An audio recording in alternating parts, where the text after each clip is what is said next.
Welcome to the Walk Talks podcast, a resource produced by Southland Christian Ministries located in Ringgold, Louisiana. Our purpose is to provide you with daily devotions so that you can faithfully grow in your relationship with Christ each and every day. We hope these truths will be an encouragement to you as you hear from God's Word today.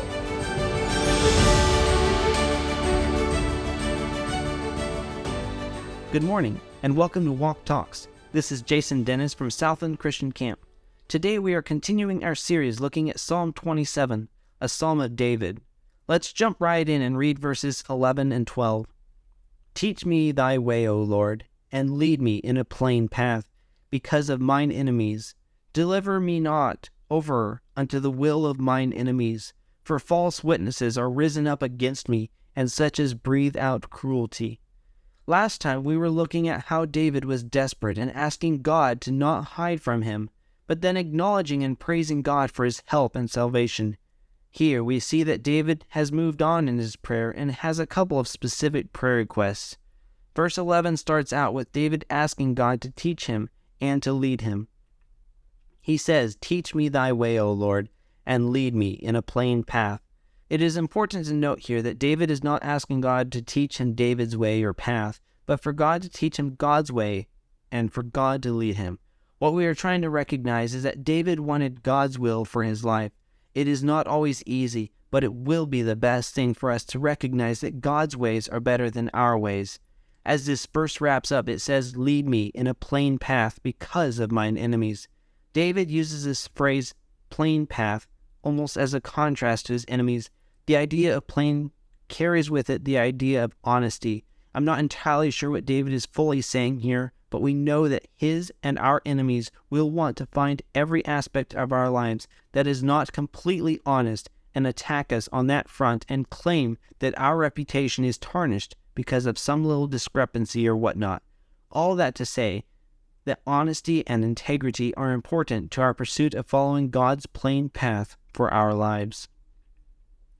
Verse 12 starts out with another request when David says, "Deliver me not over unto the will of mine enemies." In this request, we can read between the lines and see a blessing written all through this request. As David continues this verse, he says, "For false witnesses are risen up against me, and such as breathe out cruelty." It sounds pretty bad, doesn't it? But by the mere fact that David is asking God not to deliver him over, acknowledges the fact that these terrible people have not had the victory. What I mean here is that God has not delivered David over to his enemies. Sure, the false witnesses have risen up, but they have not been able to accomplish what they set out to do. Those that breathe out cruelty, well, that's all they can do, just breathe it. According to this passage, they haven't been able to inflict any of this cruelty. What David is asking God for is continued deliverance from these enemies. And that is something we should be asking God for as well. 1 Peter 5 and verse 8 says, "Be sober, be vigilant, because your adversary the devil, as a roaring lion, walketh about, seeking whom he may devour." We need God's deliverance from sin and the devil, and God has promised to protect us. David recognized that, but still prayed for continued deliverance. So how can we apply these verses to our lives? First, like David, we should ask God to teach us His way and to guide us in His path for our lives.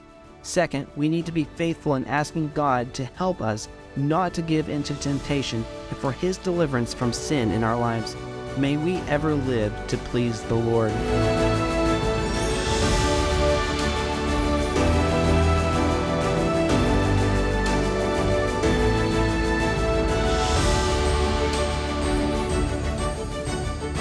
Thanks for listening to the Walk Talks podcast. We trust that what you've heard today has challenged your walk with God. It is our prayer that through this podcast, every listener would strive to become more like Christ and faithfully live for Him each and every day. Join us next time, and God bless.